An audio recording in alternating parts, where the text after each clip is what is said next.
वर्षावास के मंगल अवसर पर धम्म देशना। आज दिनांक 24 जुलाई 2020 हम ये वर्षावास के निमित्त से विशेष देशना दे रहे हैं। मूल पाली त्रिपिटक के आधार पर जहां तथागत भगवान बुद्ध की मूल वाणी संग्रहित है, उस त्रिपिटक में से अंगुत्तर निकाय, इसके कुछ सूत्रों पर हम विशेष चर्चा कर रहे हैं। चिरं तिष्ठन्तु सद्धम्मो लोको हुन्तु सुखी सदा। सद्धम्म इस धरती पर दीर्घ काल तक टिका रहे, बना रहे और लोगों को सुख शांति प्रदान करता रहे।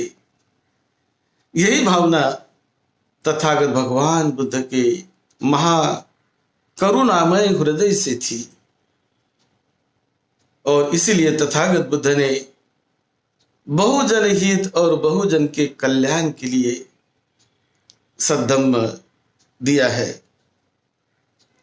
अंगुत्तर निकाय पाली में बुद्ध कहते हैं, नंबर 1, संगत कैसी करनी चाहिए,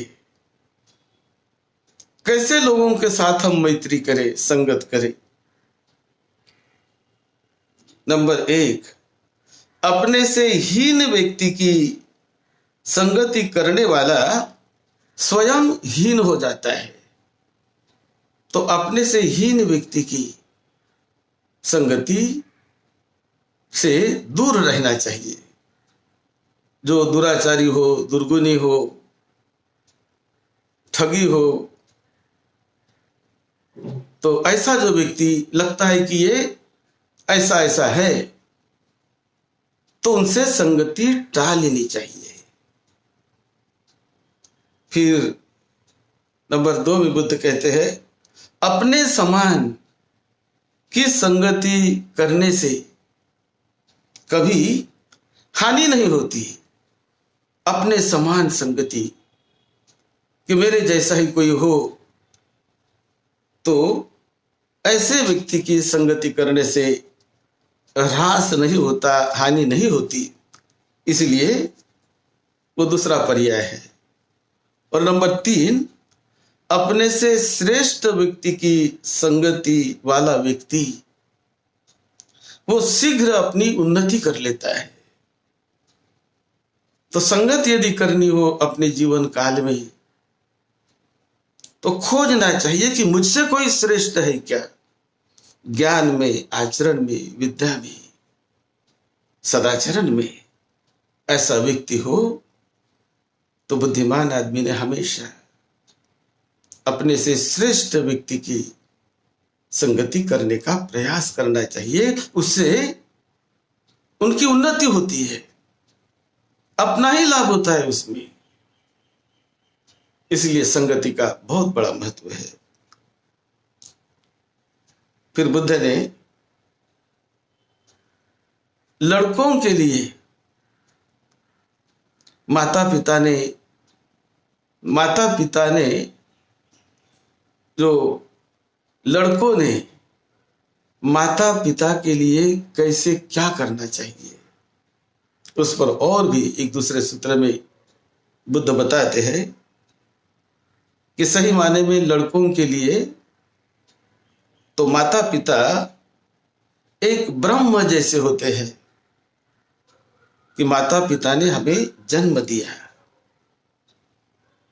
माता पिता की वजह से हम इस दुनिया में आए, वो हमारे जन्मदाता है। तो इसलिए उनका बड़ा गौरव करना चाहिए। माता पिता हमारे पूर्व आचार्य हैं, हमारे गुरु होते हैं। पहले हमारे गुरु कोई हो गए हमारे जीवन में तो वो होते हैं हमारे माता पिता। बाद में दूसरे लोग मिलते हैं, दूसरे स्कूल में कॉलेज में गुरु मिलते हैं, लेकिन पहले गुरु होते हैं बच्चों के माता पिता ही। माता पिता बड़े प्यार से, बड़े करुणा से अपने छोटे बच्चों को वो सिखाते हैं, एक एक शब्द उनको बोलना सिखाते हैं, उनको हाथ पकड़ के चलना सिखाते हैं, उनको भाषा सिखाते हैं, उनको सामानों के बारे में बताते, इसे ये कहते हैं, इसे टेबल कहते हैं, इसे कुर्सी कहते हैं, इसे किताब कहते हैं, तो इसे टीवी कहते हैं, इसे कैमरा कहते हैं। ये सारी बातें कौन सिखाता है? ये सिखाते हैं माता पिता। तो इसलिए माता पिता को बुद्ध ने कहा वो आपके पूर्व आचार्य है, पूर्वाचार्य। इसी प्रकार माता पिता पूजनीय होते हैं। माता पिता की पूजा करना चाहिए बुद्धिमान आदमी ने, विद्वान आदमी ने। ये तथागत बुद्ध कहते हैं माता पिता बहुत अनुकंपा करने वाले होते हैं। माता पिता का हृदय हमेशा अनुकंपा करता है,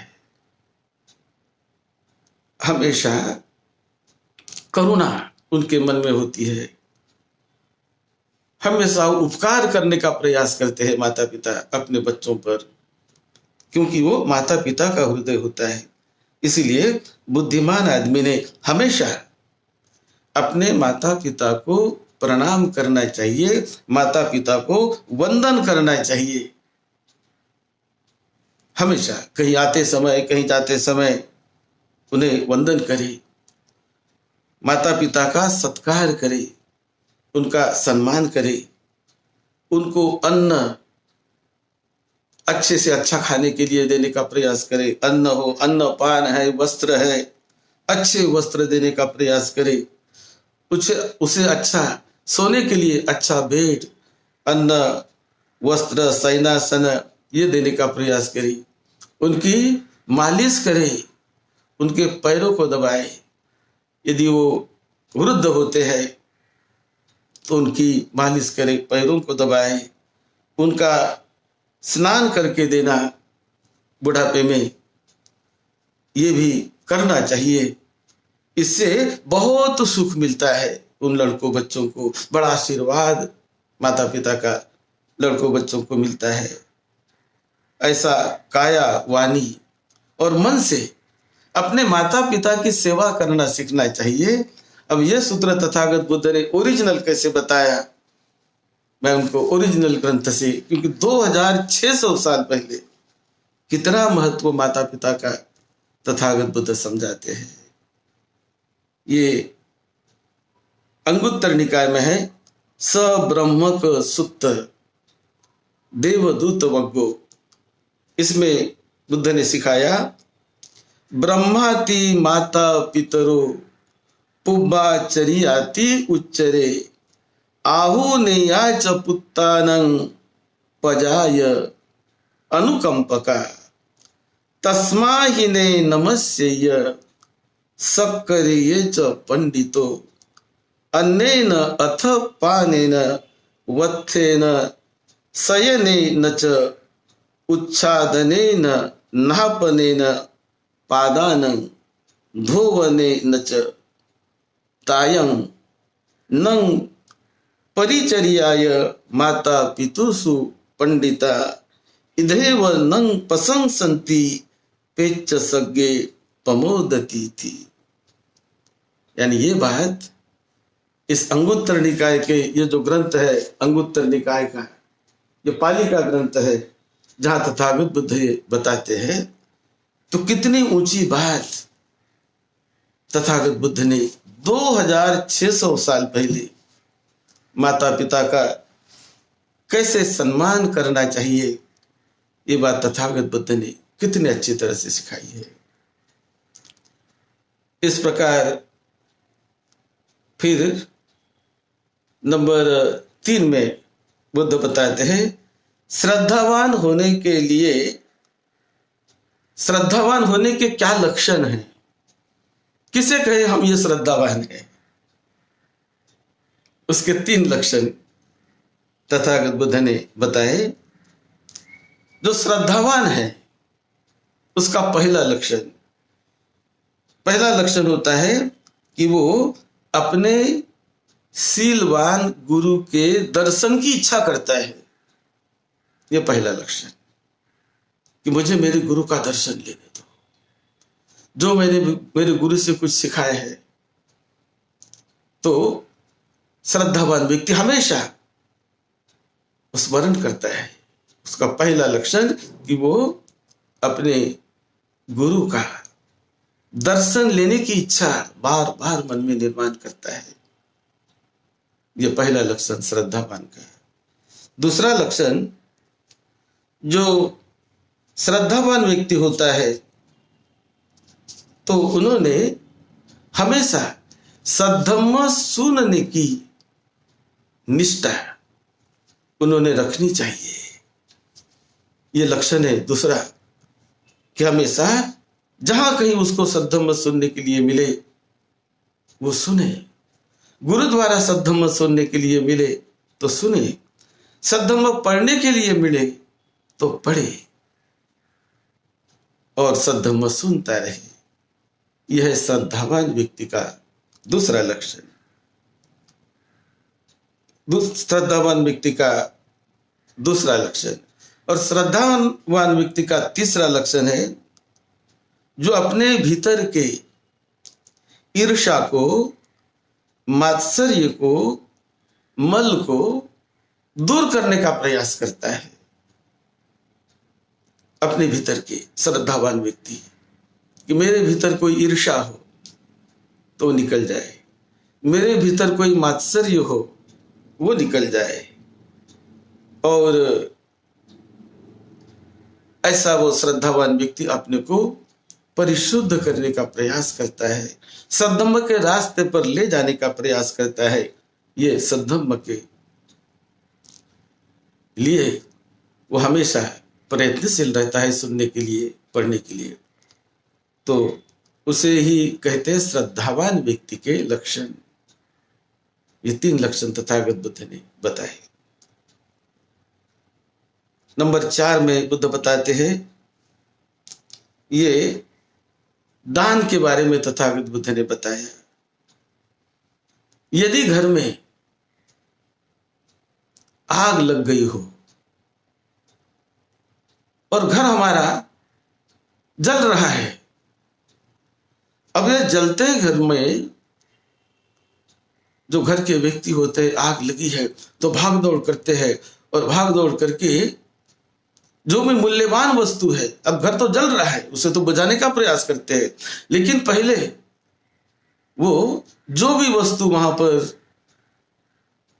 मूल्यवान है, वो मूल्यवान वस्तु को जल्दी जल्दी जल्दी जल्दी बाहर फेंक लेते हैं। कोई मूल्यवान सोना हो, कोई हीरा मानिक मोती हो, तो उसको जल्दी वो बाहर ले जाकर उसको बाहर फेंक लेते हैं। कोई अच्छे कपड़े हो, ये हो, मकान तो जल रहा है और आग कोई काबू में नहीं आ रही, तो बुद्धिमान व्यक्ति पहले मूल्यवान वस्तुओं को भाग दौड़ करके उसे निकाल लेते हैं, उसे बाहर फेंकते हैं, और वही चीज बच जाती है। और बाकी चीज जो नहीं फेंकी हमने, जो बाहर नहीं निकाली हमने, वो जलते अंगार के साथ वो घर में जल जाती है। यही बात बुद्ध ने, ये उदाहरण देकर बुद्ध ने कहा कि इसी प्रकार मनुष्य का जीवन, हमारा जीवन, ये संसार में जल रहा है। हमारा जीवन किससे जल रहा है? वृद्धावस्था से जल रहा है। हम वृद्ध होते जा रहे हैं, तो वृद्ध होने की तरफ हम जा रहे हैं, जल रहा है हमारा जीवन। मृत्यु के तरफ हम जा रहे हैं, एक एक दिन हमारे जीवन का कम होते जा रहा है, हम जल रहे, हर दिन हर दिन हर दिन जैसे जैसे हम उम्र में बढ़ते जाते हैं वैसे वैसे मृत्यु के नजदीक नजदीक नजदीक जाते रहते हैं। तो इसलिए बुद्ध कहते हैं कि आदमी का शरीर जलता है वृद्धावस्था से, और मृत्यु की तरफ हम जा रहे, वो भी एक जलना ही है। और उसी प्रकार वैसे तो शरीर में हमेशा रात दिन दिन रात परिवर्तन होते रहता है, प्रज्वलन होते रहता है। सब्बे लोको पकंपितो, सब्बे लोको पकंपितो, सब्बे पज्जलितो लोको, यानी प्रज्वलित हो रहा सभी, ह्रास हो रहा सभी। हम जैसे जैसे उम्र में बढ़ते जाते हैं तो कमजोर होते चले जाते हैं, हमारी शक्ति भी कमजोर होती चली जाती है। जो शक्ति हमें युवा अवस्था में होती है वो शक्ति बुढ़ापे में नहीं हो सकती। वो शक्ति जैसी जैसी उम्र बढ़ती है तो वो शक्ति कमजोर होती जा रही है, हम दुर्बल होते जा रहे हैं। उसे कहते जलना। उम्र से भी हम जलते जा रहे हैं, यानी कमजोर होते जा रहे हैं। तो ऐसे समय बुद्धिमान व्यक्ति ने सोचकर कि जो कोई ऐसे समय जलते हुए घर से हम कोई वस्तु बाहर निकालते हैं वो बच जाती है, वो नहीं जलती। इसी प्रकार बुद्धिमान आदमी ने यह सोचकर कि जो भी मेरे पास है, घर है, मकान है, धन दौलत है, कोई पैसा है, ये है वो है, ये सब ये जलते घर में जल ही रहा है, ऐसा ही है। उनमें से यदि दान के स्वरूप मैं कोई बाहर निकाल दूं तो बच जाएगा, त्याग के स्वरूप में कोई सेवा करूं तो वो बच जाएगी। दान देकर कोई जमीन का दान देते हैं, कोई बिहार का दान देते हैं, तो कोई धन का दान देते हैं, तो इस प्रकार से वो चीज बच जाती है जो हमने दे दिया। जलते मकान में से उसको बाहर निकाल दिया तो बच गई, और नहीं निकाला तो बस हमारे साथ साथ वो भी जले जा रही है। और हम जब मृत्यु को प्राप्त होते हैं तब तो अपने साथ हम कुछ नहीं ले जाएंगे, न जमीन हमारे साथ आती है, न धन दौलत हमारे साथ आती है, न कोई वस्तु हमारे साथ आती है, कुछ भी नहीं, सब छूट गया, चला गया।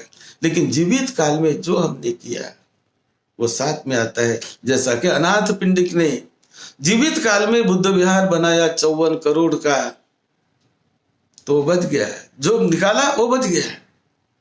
अनाथ पिंडिक तो चला गया लेकिन उसका विहार नहीं गया। मिगार माता विशाखा ने 27 करोड़ रुपए का विहार बनवाया। 54 करोड़ का विशाखा ने, मिगार माता विशाखा ने 27 करोड़ का, तो वो भी बच गया, वो तो चली गई। लेकिन अपने जीवित काल में जो व्यक्ति निकाल लेता है दान के स्वरूप, त्याग के स्वरूप, सेवा के स्वरूप, वो नहीं जलता है, वो बच जाता है।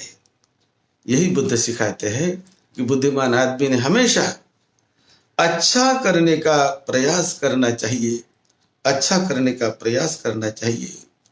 इसी में बहुत बहुत बड़ा भला, बहुत बड़ा कल्याण होता है। फिर एक जगह तथागत बुद्ध सांदृष्टिक धर्म के बारे में जो बताते हैं उसको मैं ओरिजिनल से पढ़ता हूं।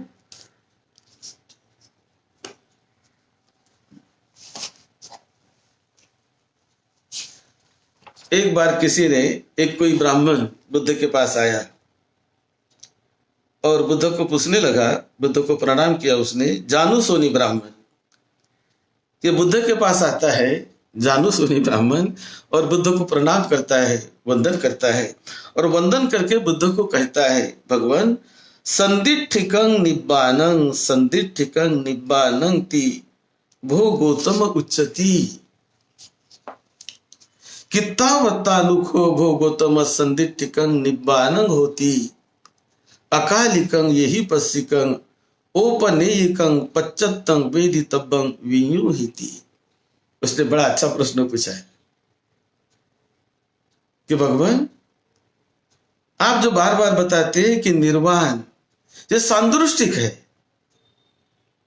इसे आंखों से दिखाई देने वाला है, आइए और अपने आंखों से देख ले, यही पश्य को ऐसा वो कहने लायक है। जैसे आप कहते हैं कि आओ देखो, ये मृत्यु के बाद नहीं दिखाई देगा, अभी देखो, ऐसा जो आप बार बार कहते हैं भगवान, तो मुझे ये बताइए कि संतुष्टिक निर्वाण कैसे होता है। तब भगवान बुद्ध ने इस जानु सोनी ब्राह्मण को बहुत अच्छी तरह से समझा के बताया। ये बड़ा प्रेरणादायी उनका संवाद है, मैं ओरिजिनल पढ़ रहा हूं। रत्तो खो ब्राह्मण रागेन अभिभूतो परिया दिन चित्तो अत्त व्याबाधाय पीचेतेति पर व्याबाधाय पीचेतेति उभय व्याबाधाय पीचेतेति दुखं दोमनसं पटी संवेदेति रागे पहिने नेवत्त व्याबाधाय पीचेतेति न पर व्याबाधाय पीचेतेति न उभय व्याबाधाय पीचेतेति न चेतसिकं दुखं दोमनसं पटी संवेदेति एवं पीखो ब्राह्मण संदिष्टिकं निब्बानं होती। देखो कितनी ऊंची बात तथागत बुद्ध ने सिखाई। क्या बोलते हैं बुद्ध इसमें? बुद्ध सिखाते हैं कि जो व्यक्ति क्रोध से, जिसका मन दूषित बन गया, लोभ से मोह से जिसका मन दूषित बन गया है, तो क्रोध से दूषित होने वाला व्यक्ति, जिसका व्यक्ति क्रोध में जल रहा है, ऐसे व्यक्ति को, क्रोध में जल रहे वाले व्यक्ति को सुख तो नहीं मिलता है। तो ऐसा व्यक्ति वो स्वयं को भी नुकसान पहुंचाने का विचार करता है, क्योंकि क्रोध में है। क्रोध में डूबा व्यक्ति दूसरों को भी नुकसान पहुंचाने का प्रयास करता है, क्योंकि क्रोध में है। क्रोध में डूबा व्यक्ति वो सभी को नुकसान पहुंचाने का प्रयास करता है, किसी को भी, क्योंकि क्रोध से जल रहा है, वो भय से जल रहा है। क्रोध बोलो, द्वेष बोलो, मोह बोलो, लोभ बोलो, जो विकार होते हैं, विकारों में डूबा हुआ व्यक्ति वो दूसरों को भी नुकसान पहुंचाने का प्रयत्न करता है। वो अपने आप को भी नुकसान पहुंचाने का प्रयत्न करता है। विकार में डूबा व्यक्ति दूसरों को भी नुकसान और सभी को नुकसान पहुंचाने का प्रयत्न करता है, क्योंकि वो विकार से जल रहा है। विकारों में, क्रोध में, लोभ में, ईर्ष्या में, वासना में, तृष्णा में डूबा हुआ है। और जब व्यक्ति वो फ्री हो जाता है उससे, अब जब बुद्ध ने और दूसरा उनको उदाहरण दिया कि जब व्यक्ति इस क्रोध से मुक्त हो जाता है, क्रोध नहीं है उसके चित्त में, वासना नहीं है उसके चित्त में, भय नहीं है उसके चित्त में, तो बुद्ध कहते हैं अयं ब्राह्मण अनवशेषं राग क्षयं पटि संवेदेति अनवशेषं दोष क्षयं पटि संवेदेति अनवशेषं मोह क्षयं पटि संवेदेति एवं ब्राह्मण संदिष्टिकं निब्बानं होती। अकालिको यही पश्ची को औपनयिकं पश्चत्तं वेदितव्यो विनियोहिति। ये जो बुद्ध ने बताया कि देखो ब्राह्मण, जो व्यक्ति अपने मन के द्वेष का क्षय करता है, उसको नष्ट करता है, जो व्यक्ति अपने मन के लोभ का क्षय करता है, जो व्यक्ति अपने मन के लोभ, द्वेष, मोह ऐसों का क्षय करता है, तो ऐसा व्यक्ति जिसके मन में क्रोध नहीं है, द्वेष नहीं है, वो व्यक्ति दूसरों को नुकसान नहीं पहुंचाता है, वो अपने आप को भी नुकसान नहीं पहुंचाता है, वो दूसरों को नुकसान नहीं, सभी को नुकसान नहीं पहुंचाता है। क्योंकि नुकसान पहुंचाने का जो कारण है क्रोध, लोभ, मोह, द्वेष, विकार, उससे यदि उसका मन फ्री हो गया, निकल गया, तो दूसरों को नुकसान नहीं पहुंचाता और वो शांत बन जाता है। और ये जो मन की शांति है, यही संदिष्टिकं निब्बानं है। यही वर्तमान जीवन में देखे जाने वाली शांति है, अनुभव की जाने वाली शांति है, क्योंकि उसको वो अपने आप वर्तमान जीवन में अनुभव कर रहा है। लेकिन जो क्रोध में जल रहा है, वो जल रहा है, वो अनुभव नहीं कर सकता है। जो वासना में जल रहा है, वो अनुभव नहीं कर सकता है। लेकिन जो वासना से मुक्त चित्त हो गया, क्रोध से चित्त मुक्त हो गया, भय से चित्त मुक्त हो गया, तो वो शांति का अनुभव वर्तमान जीवन में करता है।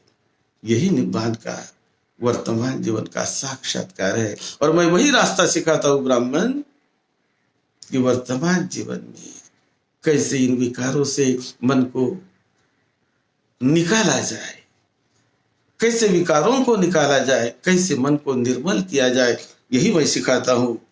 ये जब उसने सुना तो ब्राह्मण हाथ जोड़कर कहने लगा, अभिकंतं बनते, अभिकंतं बनते, उपासकं मंग बनते भगवाधारे तू बनते। आपका बहुत बहुत धन्यवाद, बहुत मंगल। आप मुझे उपासक धारण करिए, उपासक धारण करिए, जीवन पर्यंत मैं आपका उपासक बने रहना चाहता हूं, ऐसा जानो सोनी ब्राह्मण बुद्ध को हाथ जोड़कर कहने लगा। बुद्ध को वंदन किया और उपासक बनकर वो बुद्ध को प्रणाम करके चला जाता है। तो संतुष्टिक निर्वाण जो है मृत्यु के बाद मिलेगा, ऐसा नहीं, इसी जीवन में आओ और देखो, आओ और देखो, अनुभव करो उसका। ये बात तथागत बुद्ध ने कितनी अच्छी तरह, कितनी सरल भाषा में समझा के बताई। इसके लिए कोई वेटिंग करने की जरूरत नहीं, उसका साक्षात्कार करने की जरूरत है, उसकी अनुभूति लेने की जरूरत है। इसी में सबका मंगल है, सबका कल्याण है। आप सबको निरोगत्व मिले, आप सबको दीर्घायुष्य मिले, सबका मंगलमय सुखी जीवन बने। यही मंगल मैत्री के साथ सद्धम्म की सेवा में, आपकी सेवा में डॉक्टर भदंत राहुल बोधी महाथेरो।